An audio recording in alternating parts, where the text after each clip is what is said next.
Hello दोस्तों, स्वागत है एग्जाम ब्रदर्स में। तो कैसे हैं आप लोग?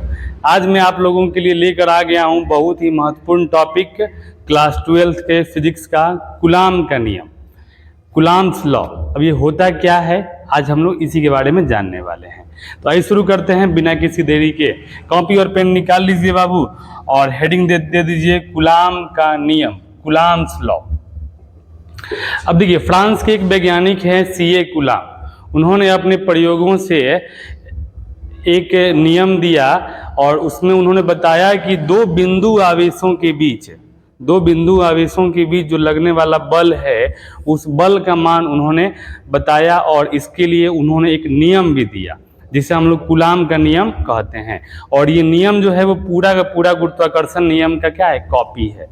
जिस तरह न्यूटन ने जो गुरुत्वाकर्षण नियम दिया है, उसी गुरुत्वाकर्षण नियम को कॉपी करते हुए हमारे कूलाम भैया ने भी क्या किया, दो आवेशों के बीच जो आकर्षण या प्रतिकर्षण का बल है उसका नियम दिया है बाबू। तो आइए समझते हैं इसका नियम। देखिए, नियम कहता है कि दो बिंदु आवेशों के बीच लगने वाला आकर्षण या प्रतिकर्षण बल उन आवेशों के परिमाणों के गुणनफल के समानुपाती तथा उनके बीच की दूरी के वर्ग के व्युत्क्रमानुपाती होता है। यानी ये उनका कथन हो गया कि किन्हीं दो बिंदु आवेशों के बीच लगने वाला आकर्षण या प्रतिकर्षण बल उनके परिमाणों के गुणनफल के समानुपाती तथा उनके बीच के दूरी के वर्ग के व्युत्क्रमानुपाती होता है। यानी कहने का मतलब ये है बाबू कि हमारे पास मान लीजिए अगर बिंदु आवेश हो, यहाँ पर मान लीजिए Q1 कोई बिंदु आवेश है बाबू, ठीक है ना, ये बिंदु आवेश है। चलो थोड़ा और हम इसको अच्छे से लेते हैं। देखिए, यहाँ पर मान लीजिए कोई बिंदु आवेश है, ठीक है, जिसका नाम हमने रख दिया Q1, और यहाँ पर एक बिंदु आवेश है जिसका नाम हमने रख दिया Q2, ठीक है। ये दोनों आवेश एक दूसरे से r दूरी पर है। किस दूरी पर है बाबू? r दूरी पर। तो अब यहाँ पे जो लगने वाला बल होगा ना, ये या तो आकर्षण का होगा या फिर प्रतिकर्षण का होगा।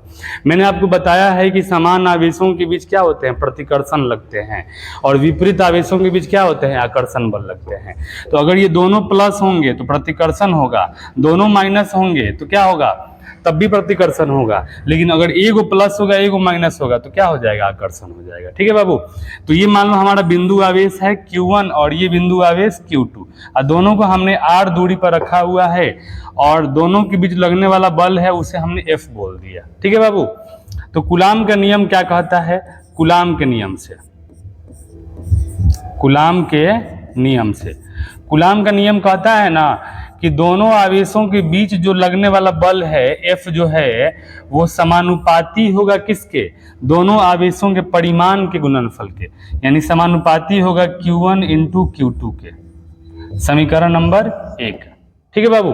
और दूसरा बात कहता है कि F जो है वो समानुपाती होगा किसके, दूरी के वर्ग के व्युत्क्रमानुपाती होगा, यानी F समानुपाती हो जाएगा 1/r², 1/r²। क्लियर बाबू। यही बात बोले हैं कि F समानुपाती Q1 इंटू Q2 तथा F समानुपाती 1/r²। अब मुझे आप बता दो कि अगर दोनों को अगर एक साथ अगर हम लिखें, से मान लीजिए यहाँ लिखेंगे समीकरण 1 और 2 को, समीकरण 1 और 2 को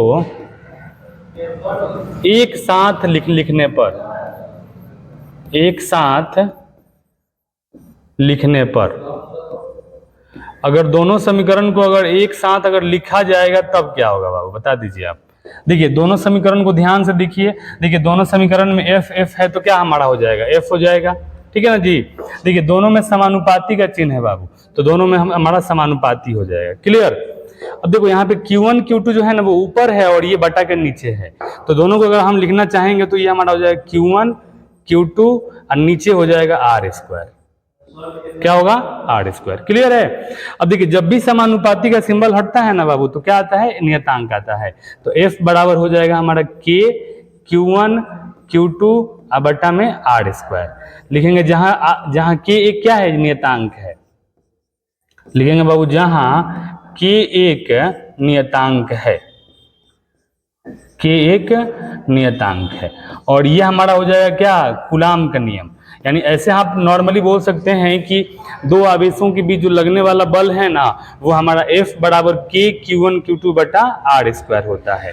लेकिन अगर आप यहाँ देखना चाहेंगे बाबू तो K का मान भी होता है, ठीक है ना। सीए कुलाम ने CGS पद्धति में, यानी CGS पद्धति में K का मान जो है बाबू 1 माना है। क्या माना है? 1। K के मान को 1 माना है। तो अगर K के मान को अगर 1 ले लिया जाए तो F बराबर 1, ये हो जाएगा Q1 Q2 बटा क्या हो जाएगा? R square. क्लियर? तो इसलिए हमारा F बराबर क्या हो जाएगा? ये हो जाएगा Q1 Q2 बटा R स्क्वायर। लेकिन किस में होगा बाबू? ये होगा CGS पद्धति में। लेकिन अभी तो CGS पद्धति नहीं चल रहा है, अभी चल रहा है SI पद्धति। कौन सा पद्धति? SI पद्धति। तो अब सवाल आखिर आता है कि SI पद्धति में K का मान क्या होगा? तो SI पद्धति में K का जो मान होता है वो हमारा होता है 1/4 पाई एप्सिलॉन, 1/4 पाई एप्सिलॉन, ठीक है ना। और ये हमारा हो जाएगा 1/4 पाई एप्सिलॉन जो होता है ना, एप्सिलॉन नॉट एप्सिलॉन R के बराबर होता है। अब ये क्या है, आगे हम लोग वीडियो में बात करेंगे बाबू। इसे हम लोग बोलते हैं मुक्त आकाश की परावैद्युता, और इसे बोलते हैं अपेक्षिक परावैद्युता, और इसे बोलते हैं माध्यम की परावैद्युता। और आप यहाँ जान लो कि हवा या निर्वात के लिए इसका जो मान होता है ना, 1 होता है। तो यहाँ पे ये हमारा हो जाएगा 1/4 पाई एप्सिलॉन नॉट बच जाएगा, और इसका मान होता है 9 × 10⁹ newton metre square coulomb inverse 2, coulomb inverse 2, ठीक है बाबू। ये होता है SI पद्धति में, ये हमारा मान होता है, ठीक है ना। तो अगर इस मान को अगर उसमें अगर रख दिया जाए तो बता दीजिए क्या हो जाएगा? हमारा हो जाएगा F बराबर K की जगह अगर हम ये मान रख दें 1/4 पाई एप्सिलॉन नॉट, क्योंकि K का मान हमारा यही होता है, K बराबर 1/4 पाई एप्सिलॉन नॉट। तो K की जगह 1/4 पाई एप्सिलॉन नॉट रखेंगे, और ये हमारा हो जाएगा Q1 Q2 बटा R स्क्वायर। और इसी को हम लोग बोलते हैं बाबू क्या? कूलाम का नियम। क्या बोलेंगे? कूलाम का नियम। अगर आपको ये नहीं बोलना है तो F बराबर इसके जगह डायरेक्ट इसका मान पुट कर दीजिए। इसका मान होता है 9 × 10⁹ ये हमारा हो जाएगा Q1 Q2 बटा R स्क्वायर।